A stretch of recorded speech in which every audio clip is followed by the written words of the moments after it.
Josué, capítulo 22, verso 10. Diz assim a palavra do Senhor: Quando chegaram a Gilote, perto do Jordão, em Canaã, as tribos de Ruben, de Gade e a metade da tribo de Manassés construíram um imponente altar ali, junto ao Jordão. E quando os outros israelitas souberam que eles tinham construído o altar na fronteira de Canaã, em Gileode, em Gilote, perto do Jordão, no lado israelita, toda a comunidade se reuniu em Siló para guerrear contra eles. Vamos orar, queridos. Pai, esta é a tua palavra, e eu te peço, Espírito Santo, que o Senhor traga, Pai, pleno entendimento e ilumine a mente de cada um aqui, para que essa palavra possa ser compreendida, vivida, ó Deus, em cada um aqui, não só hoje, mas todos esses dias, ó Pai, seja dessa semana, das próximas, e assim, ó Deus, o Senhor se torne realidade através das Escrituras, em nome de Jesus, amém e amém. Queridos, o tema da minha mensagem hoje é aprendendo a lidar com as nossas relações. Eu queria que você repetisse comigo, diga assim: aprendendo a lidar com as nossas relações. Queridos, se tem um desafio que todo ser humano passa, é aprender a lidar com as suas relações, sejam os seus relacionamentos ou as suas relações interpessoais, com as pessoas que ele lida no trabalho, na faculdade, em casa, com a família, com os primos, os tios, na igreja, em todos os lugares. Nós vivemos hoje, ainda mais no tempo de hoje, o desafio de se relacionar. Eu tenho certeza que todos aqui já se depararam com uma situação onde você não entendeu nada, por que o outro estava reagindo daquela forma, né? Ou talvez você vem hoje aqui e sabe o quanto que isso é para você um desafio. Pessoas que carregam traumas, pessoas que carregam situações bem complicadas, e até mesmo as grandes ou as menores, todos nós enfrentamos desafios no relacionamento. Eu mesmo que sou pastor, né, e acabo me tornando uma pessoa pública, sei o quanto é desafiador lidar com as relações, com os relacionamentos, com as pessoas. Tantas interpretações diferentes, você fala e às vezes a pessoa não entende, tantos detalhes. Mas também como pessoa no dia a dia, eu me deparo sim com os desafios das relações. Por isso, nós nessa noite estaremos aprendendo à luz desse texto sobre aprender a lidar com as relações. Eu me lembro hoje de manhã, eu contei um pouquinho da história, e aí quando eu encontrei com a Nayara, a gente foi almoçar com os irmãos hoje, eu falei assim: amor, me lembra esse detalhe aí, porque eu acho que é uma história tão assim, que você fala assim, gente, não dá para acreditar. Eu vou contar para vocês como que é. Eu não sei se todo mundo sabe, né, nós éramos de BH, né, e em 2016 fomos para Vitória, e pela graça de Deus em 2020 nós chegamos aqui, estamos aqui junto com vocês, e em nome de Jesus estaremos até a volta do Senhor, amém? Mas, bom, e aí quando eu já era pastor, estava na igreja, nós tínhamos participado de um casamento, eu não me lembro se eu fiz o casamento naquele dia. O fato é que nós saímos do casamento e fomos para o culto dos jovens da Lagoinha. O pastor Lucinho que estava pregando no dia, e fomos para lá, estava lotado. E no casamento, o Arthur tinha 2 anos, nós estávamos no casamento, Arthur inquieto, como uma criança de 2 anos, ele foi, pegou no arranjo, meio que atrapalhou o arranjo, a Nayara ficou assim, toda sem graça para o casamento, e ela viu aquilo ali, e ficou chateada, e aí, mas beleza. Fomos para o culto. Chegamos no culto, como estava atrasado, nós saímos do casamento e o culto já tinha começado, custamos achar um lugar para sentar. E com muito custo eu consegui um lugar para a Nayara, pertinho da mesa de som, lá na matriz, Mesa de som é nos fundos, né, como se fosse aqui, né, naquela parte ali nos fundos. E ali ela conseguiu um lugar. E aí logo que a gente conseguiu o lugar, eu falei, amor, senta, eu vou ficar aqui. E aí não passou muito tempo, a Nayara falou, amor, eu vou levantar, porque o Arthur está aqui mexendo no fio, e está atrapalhando tudo, ele vai acabar atrapalhando tudo aqui. Ela levantou, ela falou alto, né, eu ouvi, as pessoas que estavam do lado ouviram, ela levantou, eu falei, amor, então vamos procurar outro lugar. Até aí normal, né, gente?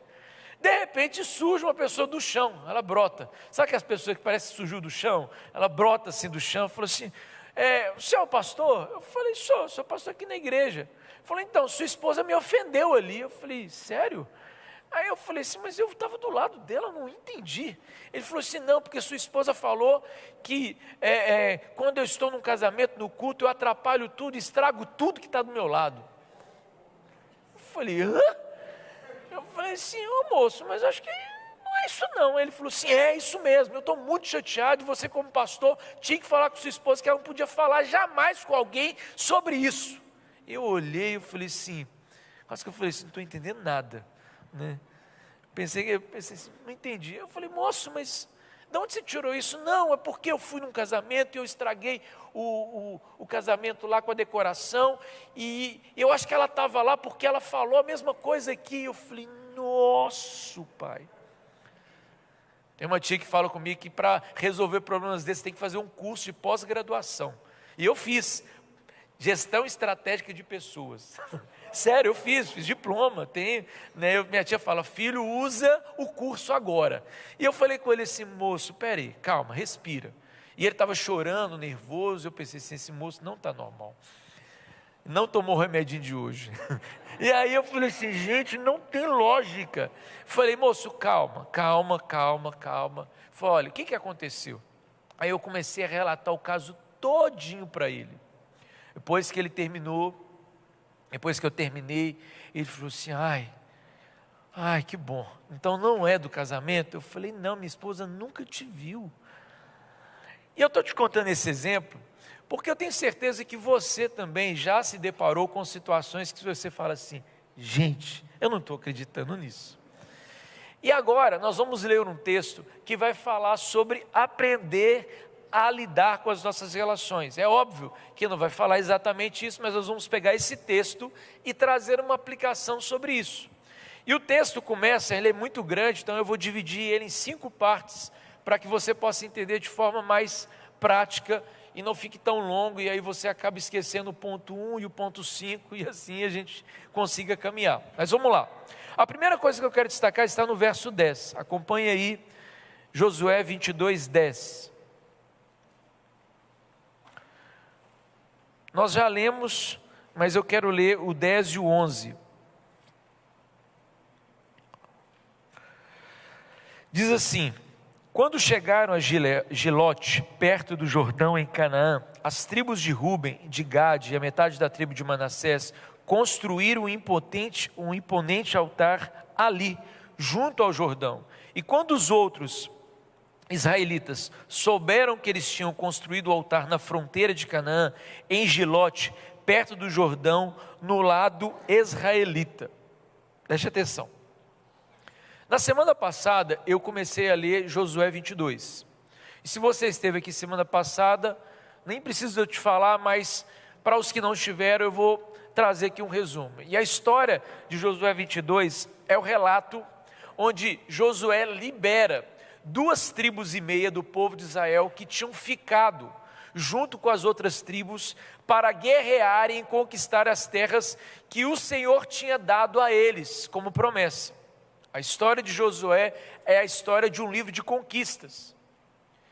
E no período de mais ou menos 5, 6 anos, o povo de Deus guerreou contra os outros inimigos e eles, ao guerrearem, foram conquistando terras. E uma das coisas que Deus tinha falado com essas 2,5 tribos, que eram de 12, que eles já tinham recebido a terra deles como herança. Antes mesmo da guerra, Deus já tinha dado a eles a tribo de Ruben, de Gade e a metade da tribo de Manassés. E essas 2,5 tribos, Deus deu uma ordem através de Moisés e reiterou por Josué dizendo: olha, vocês têm a terra de vocês, mas os homens do exército de vocês terão que ir junto com o povo para eles estarem juntos nas guerras. Então vocês não poderão usufruir da terra que vocês conquistaram. As mulheres, os filhos e os que não eram do exército ficariam, mas vocês que são do exército vão com os outros, as outras tribos, para conquistarem as terras. E agora o relato de Josué 22 é o que? Josué liberando essas 2,5 tribos, dizendo: olha, tudo já foi conquistado, agora volte para sua casa, descansem. Vejam seus filhos, as suas esposas, matem saudade, agora é hora de vocês usufruírem disso. E esse é o texto da semana passada. E agora, o relato que nós acabamos de ler aqui, fala o quê? Fala justamente quando esse povo volta para casa. E então, quando eles voltam para casa, imediatamente o que eles fazem? Eles tomam uma atitude, eles constroem um altar, e o texto fala que era um altar imponente. A mesma expressão, só para você entender o tamanho desse altar e a dimensão de como dava para se ver de longa distância, é a mesma expressão usada para a sarça que ardia e não se consumia quando Deus falou com Moisés, o chamando, que foi algo estrondoso. Esse altar foi construído de tal maneira que as pessoas que estavam além do Jordão, ou seja, do outro lado do Jordão, viam eles. Portanto, as pessoas não estavam junto, as outras tribos que ficaram, mas eles perceberam que as 2,5 tribos fizeram esse altar que todo mundo via. Ora, era um momento onde todo mundo pensaria assim: agora é um momento de paz. Passou a guerra, passou todas as confusões, ninguém vai mais morrer, não vai ter mais batalha, é hora da gente usufruir o quê? Da paz. Naturalmente isso aconteceria, mas é interessante perceber que esse é o primeiro teste que surge em relação à unidade de Israel. Esse é o primeiro momento de teste que acontece com Israel, assim como aconteceu, por exemplo, lá em Atos capítulo 5. Pega a sua Bíblia aí, deixa marcadinho Josué 22 e vai lá para Atos 5. Qual é o contexto de Atos 5? Nós estamos falando de um texto que se você chegar em casa ou durante a semana ler Atos 1 até Atos 5, você vai ver a igreja primitiva vivendo algo incrível. A igreja convertia, Pedro pregava, 5.000 pessoas se convertiam. As pessoas estavam doando bens para os outros, ajudando pessoas, colaborando, havia muita coisa linda acontecendo, mas em Atos 5 acontece o primeiro motivo para que houvesse uma possível dificuldade ou até mesmo um teste de unidade do povo. A Bíblia fala em Atos 5 assim: um homem chamado Ananias, com Safira sua mulher, também vendeu uma propriedade, e ela reteve parte do dinheiro para si, sabendo disso também a sua mulher, e o restante levou e colocou aos pés dos apóstolos. Eu não vou ler o texto todo, mas para você entender o que acontece aí. Esse casal que estava vendo todo mundo ajudando, colaborando, resolveu o quê? Resolveu também doar, só que eles seguraram parte do dinheiro e falaram que tinham vendido por outro valor. E aí Deus revela a Pedro o que tinha acontecido. Ali acontece uma crise. Se você ler também 1 Coríntios, e nós aqui estudamos na igreja o livro de 1 Coríntios, como nós estamos estudando Josué, você vai perceber uma igreja que foi só pastoreada pelo apóstolo Paulo. Quem é o Brunão aqui? Quem é qualquer pastor que você possa falar aí? Vamos pensar bem, né? Paulo é Paulo. E essa igreja que foi cuidada por Paulo também sofre questões de crise. Em 1 Coríntios é um texto claro, onde mostra que aquela igreja vivia momentos de dificuldades. Portanto, queridos, não é as conquistas, não é o surgimento da igreja primitiva, não é uma igreja como a igreja do apóstolo Paulo, que é a igreja de Corinto, estava imune a dificuldades de relacionamento. Por isso, a primeira coisa que nós podemos absorver desse texto é: todo relacionamento ou relação que Deus tem um propósito está sujeito a conflitos e crises. Põe para mim aí no PowerPoint, Diego, esse primeiro ponto. Todo relacionamento ou relação que Deus tem um propósito está sujeito a conflitos e crises. Todo.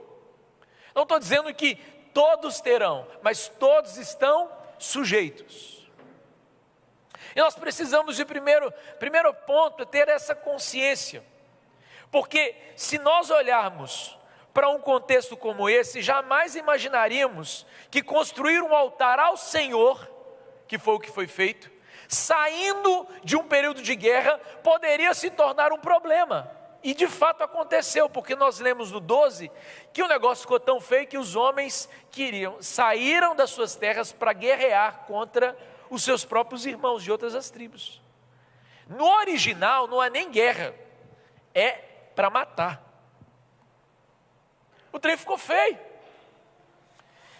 Mas nós, ao olharmos para esse texto, que nós reparamos e presenciamos o quê? Que apesar de um contexto tão favorável, isso não era algo que geraria uma imunidade para que não houvesse conflitos. E esse é o primeiro ponto que nós precisamos entender para aprender a lidar com as nossas relações ou os nossos relacionamentos. Nós precisamos aprender que mesmo depois de uma bênção, não significa que não haverá problema algum, ou seja, só paz. Eu me lembro quando eu casei, eu já contei aqui para alguns aqui, eu casei, gente, assim, eu fui jovem, né, e hormônio não se converte, né? Quem aqui já passou pela adolescência, juventude da vida assim, levanta a mão. Você está com vergonha, né? Mas para levantar, né? Mas levanta a mão. Então, o negócio, né? Tinha dia que eu olhava para a Nayara, ficava assim, né? Nosso Deus, fala, Jesus, deixa eu ir embora logo dessa casa. Eu não quero pecar, Senhor. E aí a gente fez um compromisso com Deus e nós não nos beijamos na boca até o casamento. Fizemos a chamada corte, né? Algumas pessoas na minha escola, até brincando, na minha faculdade, falaram, você está com teia de aranha na boca, porque eu nunca tinha beijado, eu nunca beijei nenhuma mulher, a não ser a Nayara. E aí, beleza, pensa, o camarada, crentão, né? Poxa, cara, nunca beijou na boca, né? Pregava para os jovens, todo mundo, os jovens olhava e falava assim, nó, isso aí. E eu pensei assim, bom, eu vou fazer isso, vou fazer o meu namoro na presença do Senhor, e fiz uma luta, vai conseguir, virgem, casei, santidade purinha, glória. E aí eu casei. Qual é, assim, o que você pensa assim, vou casar, vai ser assim, 100% tudo, vai ser glória, não só no chorogondô, mas em todos os sentidos. Pensei, gente, eu e a Nayara somos muito diferentes. E a Fernanda, né? A Fernanda. Calma que nós vamos explicar a Fernanda, o caso da Fernanda. Mas eu e a Nayara somos muito diferentes. E quando a gente casou, eu comecei a perceber que a gente era realmente diferente. Eu comecei a entrar em crise. Falei, ué, Senhor, o combinado que eu fiz, nem um beijinho antes, nessa hora o Senhor não vai dar uma moral aí, não vai ajudar não para a coisa, né, não ter tanto conflito. Eu fiquei em crise. Só que eu não tinha ouvido algum pastor pregando para mim que todo relacionamento ou relação que Deus tem um propósito está sujeito a conflitos e crise. E se eu tivesse ouvido isso, eu estaria um pouco mais relaxado e entenderia o seguinte: gente, isso pode acontecer com todo mundo. Você acha que a igreja está blindada a não ter também isso? Não. Um irmão que entra no louvor, no ministério, fala: glória, lagoinha, glória. Né? Não tem, os irmãos cantam, né? E aí é bênção, os ministérios, aí chega, mas peraí, como assim?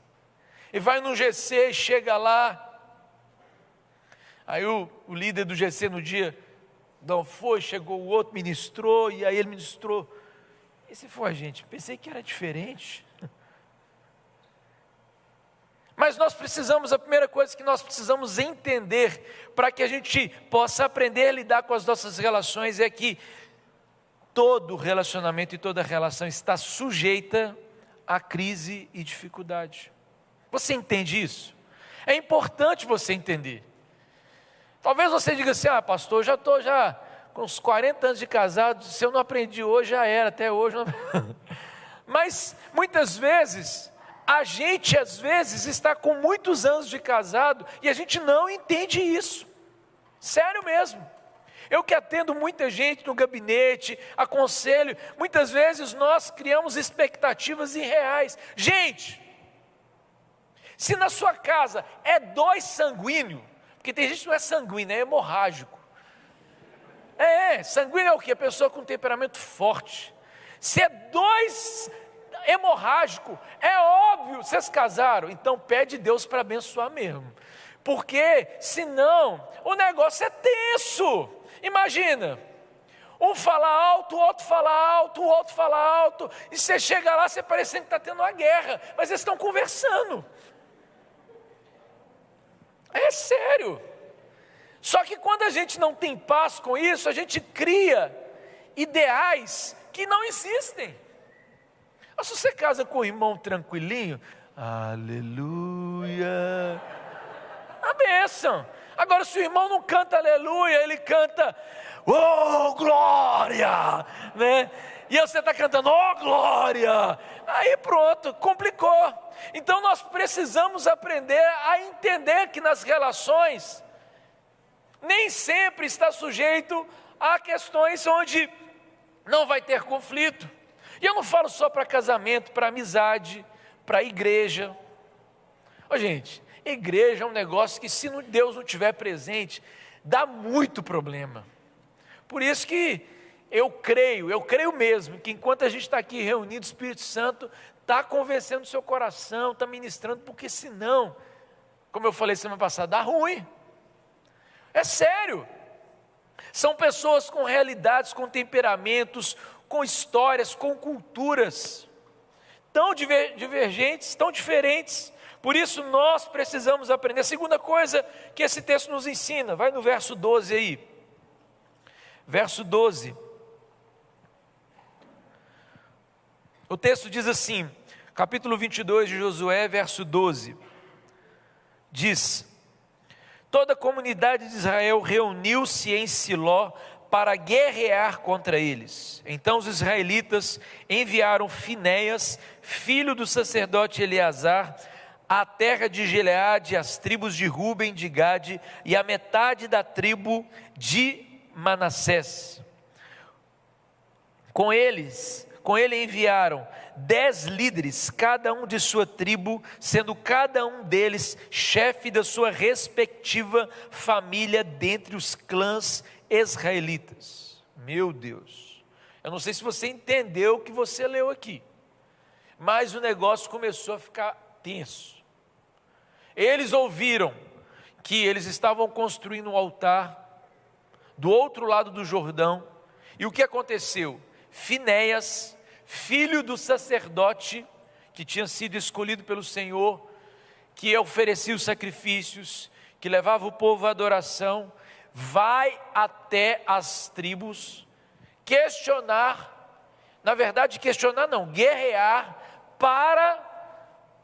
contra esse povo que tinha construído um altar. E ele não vai sozinho, ele vai com uma comitiva. A comitiva, os chefes, ou seja, os prefeitos das tribos. E eles foram com Finéias para ir guerrear contra as tribos de Rubens e de Gade. E por que eles fizeram isso, pastor? Não estou entendendo. Deixa eu te explicar. Era uma ordem bíblica que toda adoração deveria ser feita em um lugar só. Não sei se você já leu Mateus capítulo 4, quando a mulher samaritana diz para Jesus assim: olha, os judeus dizem que é um lugar só que se deve adorar. Antes de Jesus, era tradição e lei que toda adoração deveria ser feita em um lugar só. Nós lemos no capítulo, se eu não me engano, no capítulo 19 ou 20, eu não lembro mais, mas que Siló tinha sido escolhida como a nova cidade da adoração. Portanto, toda vez que o povo fosse adorar a Deus, eles deveriam ir para uma cidade, que ali tinha sido feito um altar, e nesse lugar eles deveriam adorar a Deus. A ordem de Deus bíblica era que esse lugar fosse o único lugar de adoração. Então, quando os povos que estavam longe dessas duas tribos viram aquele altar sendo construído, o que eles disseram? Eles estão desobedecendo uma ordem dada por Deus. Todo mundo entendeu? Então, o que eles fazem? Por zelo e por temor, eles vão até aquela cidade para guerrearem contra essas tribos que estavam construindo um altar que não era permitido por lei mosaica, pela Bíblia. E então eles vão ali, por zelo mesmo, por uma boa intenção, e disseram assim: nós não vamos permitir, nós vamos contra esse povo, e depois nós vamos entender por que eles fazem isso, por que eles levam tão a sério isso. Mas o fato é que aqueles homens foram lá guerrear justamente porque eles não concordavam em construir um altar, mesmo que ele fosse para adoração, segundo o texto, mas que depois a gente descobre que não era para adoração, era só como um modelo, para eles lembrarem de que deveriam sempre adorar e lembrar do Senhor. Então, a segunda coisa que me chama a atenção aqui é que nos relacionamentos ou nas relações sempre existirão o quê? Diferenças, divergências, confrontos e opiniões diferentes. Fica evidente aqui que aqueles homens estavam pensando diferente das tribos de Rubem, de Gade. Eles estavam pensando diferente. Olha, depois nós vamos ler o texto e vocês vão perceber, eu estou aqui dando um spoiler do que vai vir pela frente, mas vocês vão perceber o quê? Que eles estavam pensando a mesma coisa, adorar a Deus. Só que até esse momento eles não tinham entendido isso. Eles estavam entendendo que as tribos estavam contra uma ordem de Deus. Opiniões o quê? Diferente, diga comigo, opinião diferente. Gente, a segunda coisa que esse texto nos ensina aqui, sobre as relações, sobre os relacionamentos, é que sempre existirão diferenças, divergências, confrontos e opiniões. Aqui, eles estavam sendo zelosos, muito cuidadosos. Eles estavam confrontando, e eles estavam fazendo isso por temor a Deus. E não há nada de errado em existir opiniões diferentes, elas fazem parte. Não há problema em muitas vezes ter isso. O fato é que nós precisamos entender que existem culturas diferentes, histórias diferentes, formações diferentes, em meio até mesmo no nosso círculo familiar, mas na igreja, nas amizades, no contexto do trabalho, são pessoas diferentes. Por isso, gente, quando nós entendemos isso, nós acabamos sendo um pouco mais tolerantes. Nós entendemos muitas vezes por que um vê o problema de uma forma e o outro vê de outra forma. Nós começamos a entender por que às vezes algumas coisas na igreja alguns irmãos tratam algumas coisas de um jeito e o outro trata de outro. E aí a gente começa, não é sendo negligente, mas a gente começa a ser mais tolerante, porque a gente começa a compreender que cada um tem uma história. Olha para a pessoa que está do seu lado aí. essa pessoa que está do seu lado, provavelmente você tem algum contato, ou não. Mas se você tem, você já sabe que ele tem uma história diferente da sua. Nós temos o hábito de esquecer que cada um tem uma realidade diferente. Para uns, falar algumas coisas de igreja que é muito comum. Para outros, não entende nada, porque nunca foi de igreja, não entende. Para uns, falar sobre determinado assunto, tratar sobre algo, é uma coisa, para outros é difícil. Para uns, falar sobre assuntos mais delicados é tão fácil, para outros, nossa, parece um bicho de 7 cabeças, um trem de outro mundo. Pessoas são diferentes, opiniões diferentes, e a Bíblia mostra isso através dessa história e nos exemplifica muito bem essa realidade. E esse é o segundo ponto que nós precisamos entender. A terceira coisa, acompanha comigo aí, o verso 15. Verso 15 do capítulo 22. Cuidado com os achismos.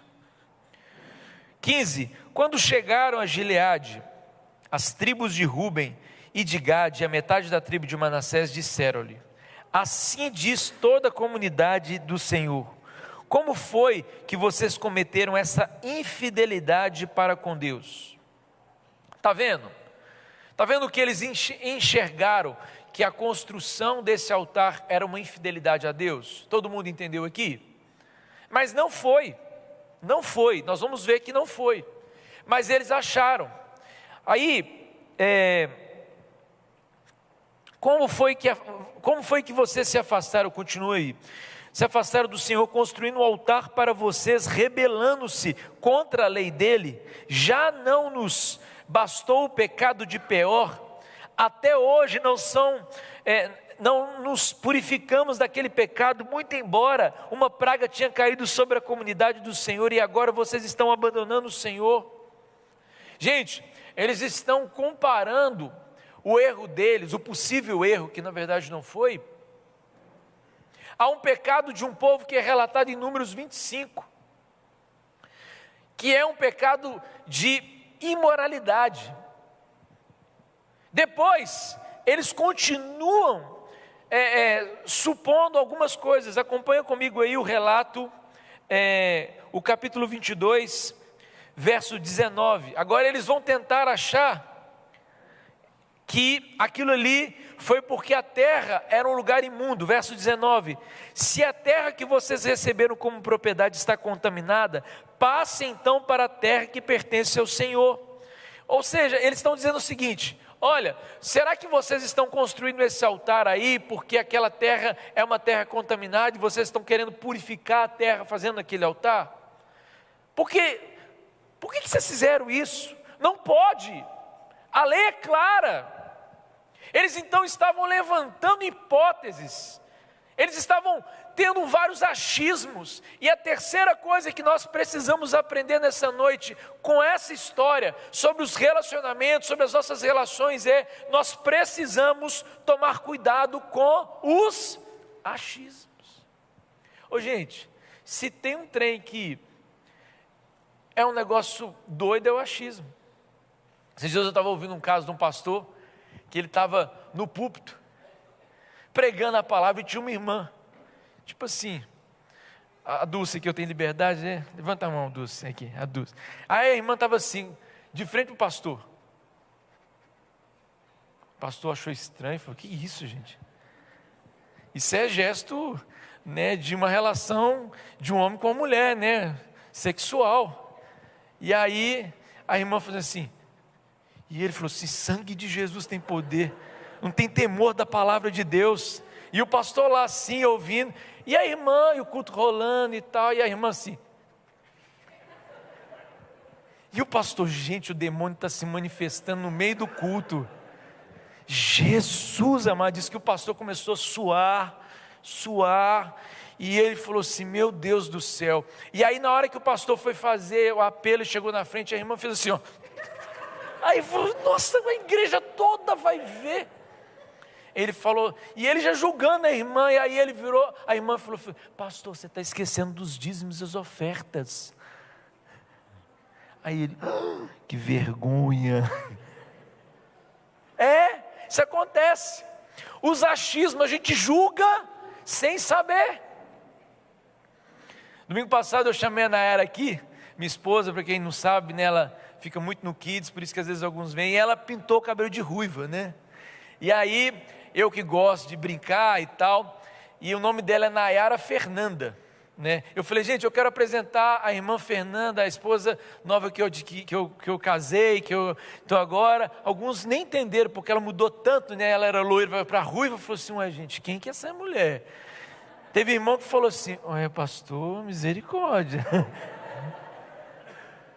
E eu deixei essa semana a Nayara, que é mais assim, introvertida, falou, amor, você tem que explicar, justificar. Eu falei, não amor, deixa na cabeça dos irmãos. Fernanda é o nome dela, e alguns falaram assim, pastor, agora que entendi porque é Fernanda, eu não entendi nada. Nós muitas vezes temos um monte de achismos, e os achismos nos prejudicam. Quantas vezes julgamos? Lembro, eu falei que ia mostrar o vídeo, mas tem um vídeo engraçado também, que quando eu já preguei sobre isso, que é o caso de 2 enfermeiros que estavam no hospital, e eles estavam com desfibrilador na mão. Isso aí, é isso mesmo, gente? Falei certo, né? E aí eles estavam lá segurando, e na verdade assim, eles não estavam segurando, tinha um paciente na cama, deitado, dormindo, uma mosquinha começa a aparecer, e era na hora da visita, os enfermeiros estavam lá, sem noção, o que eles fizeram? Eles pegaram o desfibrilador e ligaram ele para matar a mosquinha. Aí estava a mosquinha, né, mataram a mosquinha, só que na hora que eles estavam com ele ligado, chega a visita, para ver o paciente. Na hora que ele chega, o visitante ficou em estado de choque, pensou assim, morreu. E aí os enfermeiros tiveram que explicar, não foi nada disso, mas até confiar que era verdade, já era. Nós julgamos, achamos muitas coisas, de fato algumas coisas às vezes é verdade, mas muita coisa não é. Igreja acontece demais. O irmão está chorando, deve estar passando problema em casa. Eu nem choro, pastor. O irmão faltou do culto, está desviado. Ficou de férias, tem que avisar o pastor, porque senão alguém vai falar que ele está desviado, né?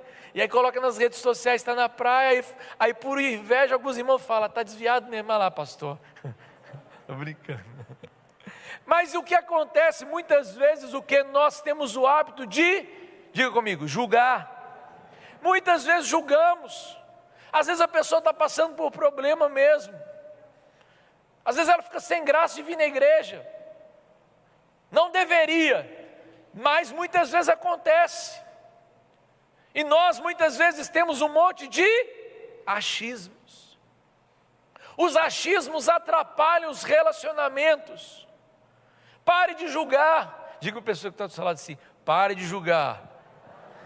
Aponta para ela o seu dedo agora. Fala assim, ó, pare de julgar. Agora, em vez de você apontar o dedo para ela, olha que tem 3 dedos para você, viu? Tem 3 para você.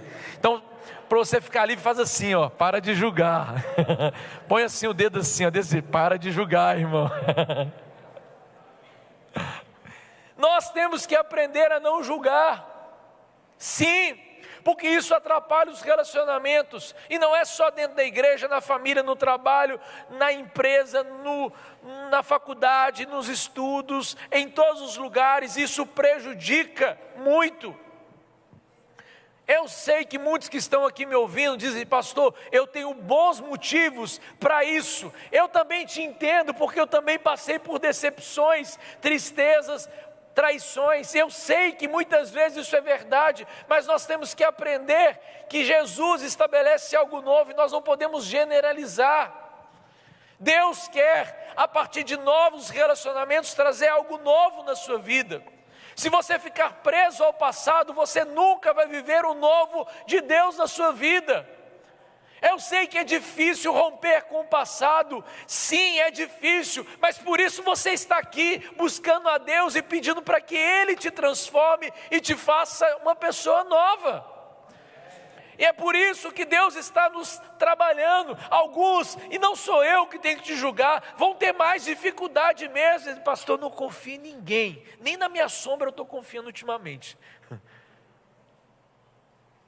Mas o que Deus quer fazer? Deus quer restaurar isso. Uma mensagem como essa, faz, filho de pastor é uma benção, né? Ele passa no meio do culto, assim, sem dificuldade nenhuma. É como se fosse a casa dele, né? Então, assim, né? Então, assim, então, normal. É o pai dele, né? Não é o pastor, é o pai dele, né? Então assim, nós precisamos entender isso. A quarta coisa, saiba como resolver. Capítulo 22, verso 21.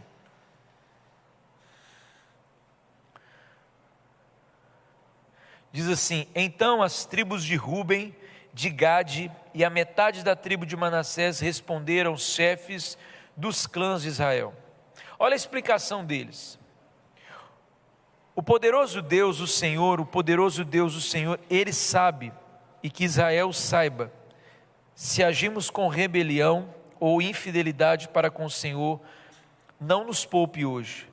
Se construímos nosso próprio altar para nos afastarmos do Senhor e para oferecermos holocaustos e ofertas de cereal ou sacrifício de comunhão sobre ele, que o próprio Senhor nos peça conta disso. Verso 24, ao contrário, fizemos isso temendo que no futuro seus descendentes digam aos nossos, que relação vocês têm com o Senhor, com Deus de Israel? Homens de Ruben e de Gade, o Senhor fez do Jordão uma fronteira entre nós e vocês não têm parte com o Senhor, assim os seus descendentes poderiam levar os nossos a deixarem de temer ao Senhor. Olha que interessante, a preocupação deles, ao construir o altar, era para que eles pudessem lembrar.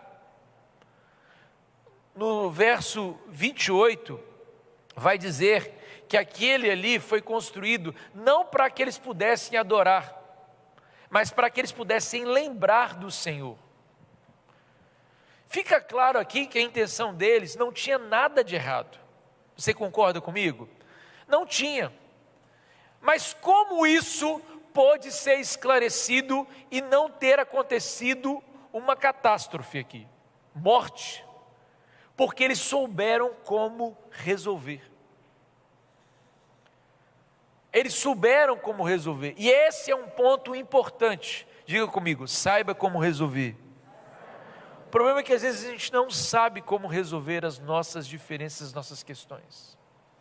Muitas vezes nos falta amar, nos falta perdoar, nos falta sermos menos orgulhosos, nos falta mais humildade, respeito. O outro está errado, o que a gente quer fazer? A gente quer sobressair e dizer, não, você tem que me respeitar, e aí a gente grita mais. A gente às vezes ultrapassa os limites de autoridade e a gente desrespeita. Muitas vezes o que nos falta é saber como resolver, e é exatamente o que eles fizeram aqui. Eles souberam resolver, eles conversaram, tanto os que o acusaram, porque agora eles estavam ouvindo, quanto quem foi acusado pôde responder de uma forma muito humilde. Eles aqui não chegaram e falaram assim, bom, vocês estão errados, pronto, acabou. Não, pelo contrário, eles aqui ouviram, e os outros também tiveram o temor de falar, olha, se Deus achar que a gente errou, que Ele nos condene aqui. Mas nossa intenção foi essa, nós fizemos assim, assim e assim. Queridos, quantos casamentos se acabam porque não sabem como resolver? Quantas pessoas não buscam ajuda porque não sabem como resolver? Quantas pessoas saem de igreja porque não sabem como resolver. Quantas pessoas carregam mágoas de anos e anos e anos, porque não sabem como resolver. Olha, gente, eu não estou aqui pregando, dizendo que eu sou o dono ou o senhor do saber sobre relacionamentos. Porque, olha, eu tenho conflito com a Nayara, a gente tem desentendimento de vez em quando. Os meus filhos também tem hora que eu tenho que corrigir, tem hora que eu tenho que pedir perdão. Eu não estou aqui para falar isso. Eu estou aqui para pregar a Bíblia. Eu me esforço o máximo para ser cada dia melhor em Deus. Procuro cada dia mais caminhar, ser bem discipulado, ser confrontado pelos meus pastores, meus discipuladores. Mas por que eu estou falando isso hoje? Porque Deus, Ele traz uma preocupação sobre algo que às vezes quando a gente assenta num culto e quer ouvir uma palavra, a gente muitas vezes não quer ouvir sobre isso. A não ser que o Cláudio Duarte esteja falando, que a gente ri demais. Mas fora isso, o que acontece? Nós às vezes não queremos ouvir, porque dizer, eu vim aqui para ouvir uma palavra de Deus, o pastor pelo menos dá uma rajada de glória aqui, fala aleluia, e você falou glória. Isso não está errado não, mas eu quero dizer o seguinte, Deus se preocupa também com os nossos relacionamentos. Porque a nossa relação com Deus, ela não é só vertical, ela também é horizontal. Se eu não me dou bem com o outro que está do meu lado, eu não vou conseguir me dar bem com Deus. E é bíblico, como eu posso amar a Deus que eu não vejo e odiar o irmão que eu vejo? Não é o que a Bíblia está falando? Isso tem tudo a ver com a fé, tem tudo a ver com a nossa vivência com Deus. Gente, quantos de nós não conseguimos orar e buscar, porque a gente chega na igreja, ou às vezes nem vem na igreja, porque você brigou em casa, teve um desentendimento, alguém te ligou, falou um monte de absurdo, e você ficou chateado, falou, nem vou na igreja, estou nervoso demais. Quantas vezes a gente chega aqui e chora, mas fala, deixa eu chorar na presença de Deus, porque eu estou querendo chorar de raiva, eu quero matar hoje um. Isso te atrapalha, porque até você conseguir entender a palavra, já está na hora do apelo. Por isso, aprender a lidar com os relacionamentos é de Deus. Fala comigo assim, é de Deus. É de Deus, querido, porque se eu aprendo a melhorar, e aqui não está todos os conselhos dessa vida para melhorar os relacionamentos, são algumas dicas, que o texto por si só fala para a gente, é só você pegar e ler. Eu estou aqui trazendo uma aplicação para vocês, mas por que Deus se preocupa em falar aqui uma história? Eu acho a Bíblia é incrível, porque ela não isenta os detalhes, ela conta coisas que você diria assim, gente, um livro que estivesse preocupado em ser tendencioso jamais contaria casos como esse, mas não, a Bíblia está falando tudo.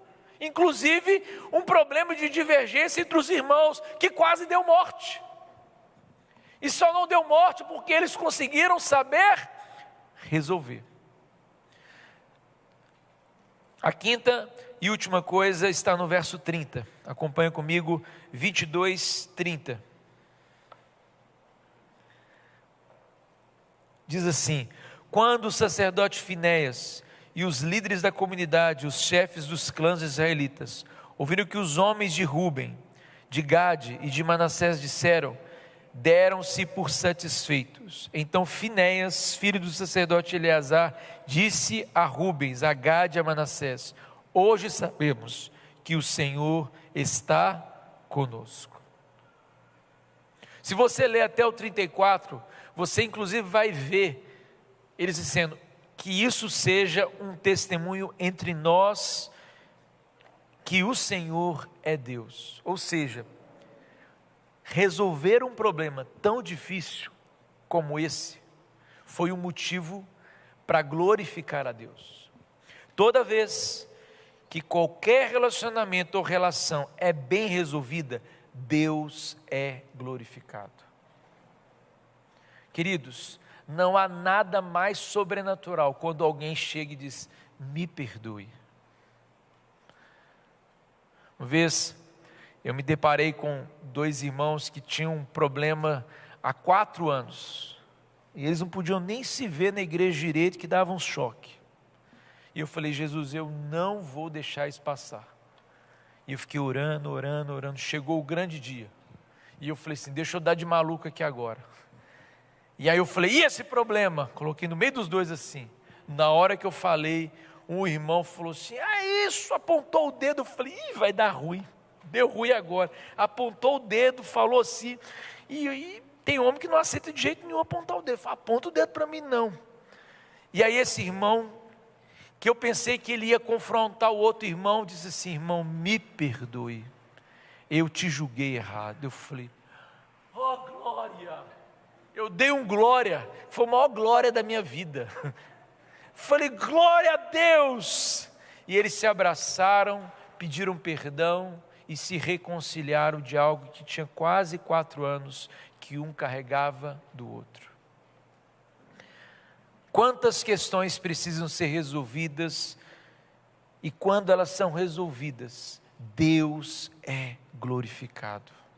Talvez você tenha pendências, e você sabe se você tiver. Quando chegar o tempo, e tomara que não demore, Deus será glorificado quando isso será resolvido. Porque quando você resolve, você experimentará o que Deus está fazendo. Hoje a irmã estava compartilhando que no curso Bem Casados, né, a tia Sônia estava compartilhando, né, tia Sônia, de uns irmãos que estavam fazendo ali, eles estavam compartilhando que um outro irmão tinha entendido algo sobre o curso, e ali naquela conversa eles conseguiram resolver algo que foi uma impressão errada, e ali foi tão abençoado o entendimento entre eles, e aquilo ali, Deus foi glorificado.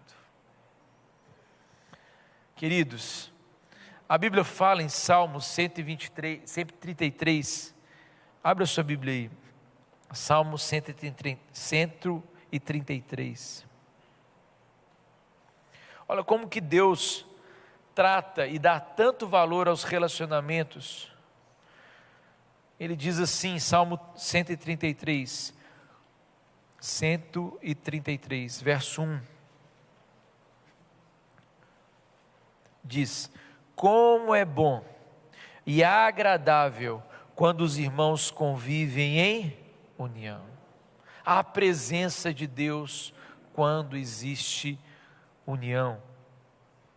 Seja no âmbito da igreja, seja na família, seja com os amigos, quando nós conseguimos resolver as nossas relações.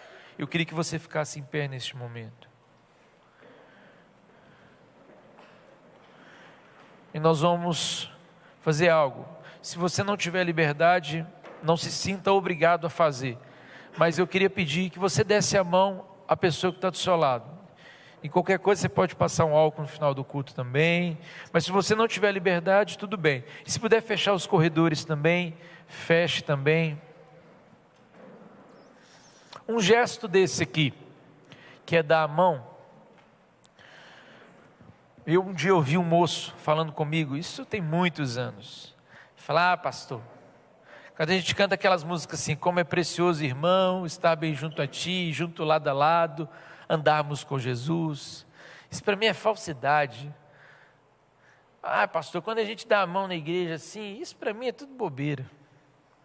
Eu olhei, pensei, falei assim: será que eu vou ser tão tolo respondendo do jeito que ele está me falando? Pensei, eu falei assim: olha, eu concordo em parte com você.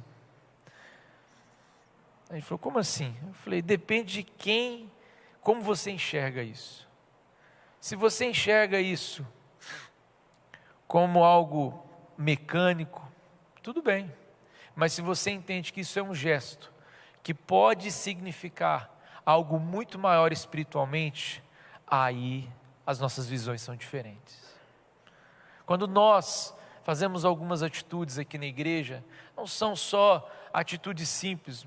Quando a gente faz um apelo e alguém vem aqui à frente, quando a gente tem uma atitude dessa de orar, como nós vamos fazer daqui um pouquinho um ato profético aqui, que nós vamos fazer, que é uma atitude que você vai fazer com pessoas que talvez você nem conhece, mas que espiritualmente nós cremos que o Senhor vai te fortalecer para tomar atitudes que vão acontecer, talvez ao longo das suas semanas.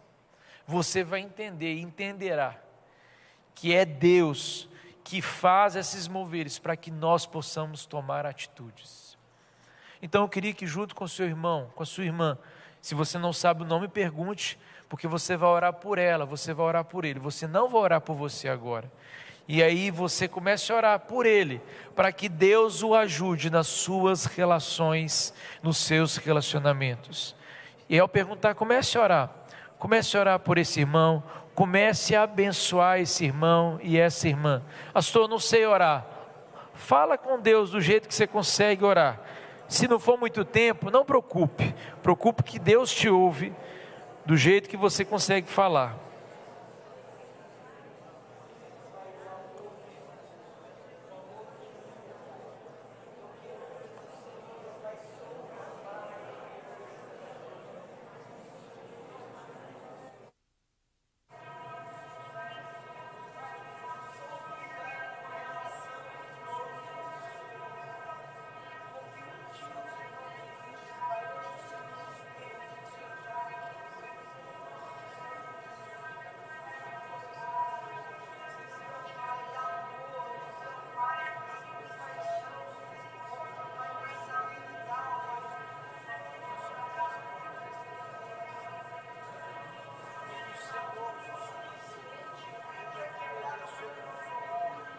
Pai, nós oramos neste momento, não só por esses que estão aqui, mas também por os que estão nos assistindo. Pai, nós oramos, te pedimos, ó Deus, vem Senhor, e mova os nossos corações, faça Senhor, mover nos relacionamentos, que à luz do que nós estudamos nessa noite, Pai, o Senhor venha fazer um avivamento nos relacionamentos. Pai, nós cremos que a nossa igreja, Pai, crescerá, avançará, Senhor, mas nós cremos também que a partir de bons relacionamentos, de boas relações, que o Senhor estará trazendo aqui vidas, e mais vidas serão, Senhor, edificadas, fortalecidas. Ó Deus, fortalece as famílias aqui, fortalece os relacionamentos, os casamentos, Senhor, as amizades, as relações dos trabalhos, da faculdade, no emprego, em qualquer lugar, Pai, que o Senhor os ajude e que o Senhor os fortaleça nessa noite, Pai. Eu oro, Pai, e eu te peço que o Teu Espírito Santo sustente cada um aqui, em nome de Jesus. Amém e amém.